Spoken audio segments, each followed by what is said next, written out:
Genesis chapter 3. Now the serpent was more subtle than any beast of the field which the Lord God had made.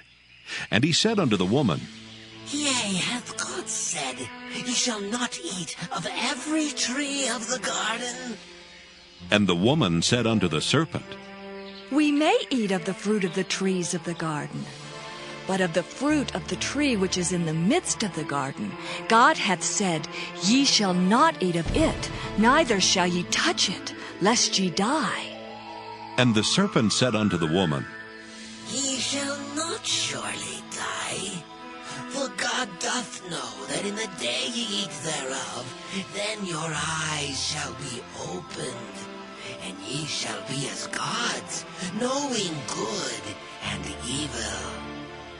And when the woman saw that the tree was good for food, and that it was pleasant to the eyes, and a tree to be desired to make one wise, she took of the fruit thereof, and did eat, and gave also unto her husband with her, and he did eat.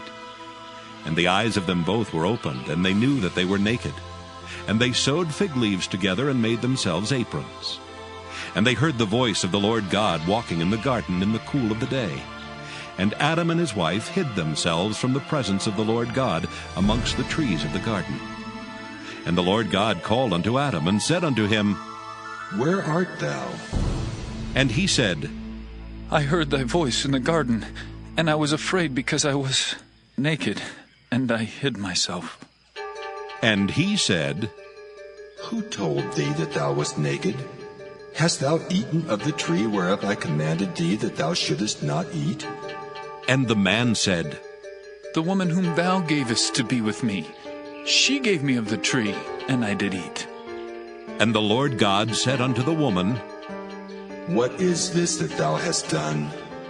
And the woman said, The serpent beguiled me, and I did eat.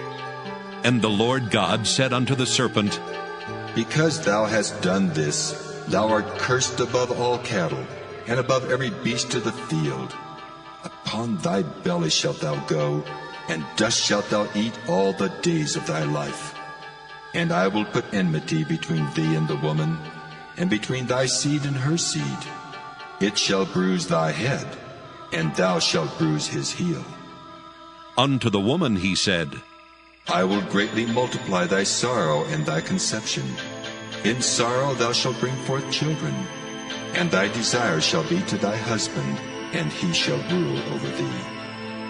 And unto Adam he said, Because thou hast hearkened unto the voice of thy wife, and hast eaten of the tree of which I commanded thee, saying, Thou shalt not eat of it. Cursed is the ground for thy sake. In sorrow shalt thou eat of it all the days of thy life. Thorns also and thistles shall it bring forth to thee, and thou shalt eat the herb of the field. In the sweat of thy face shalt thou eat bread till thou return unto the ground. For out of it wast thou taken.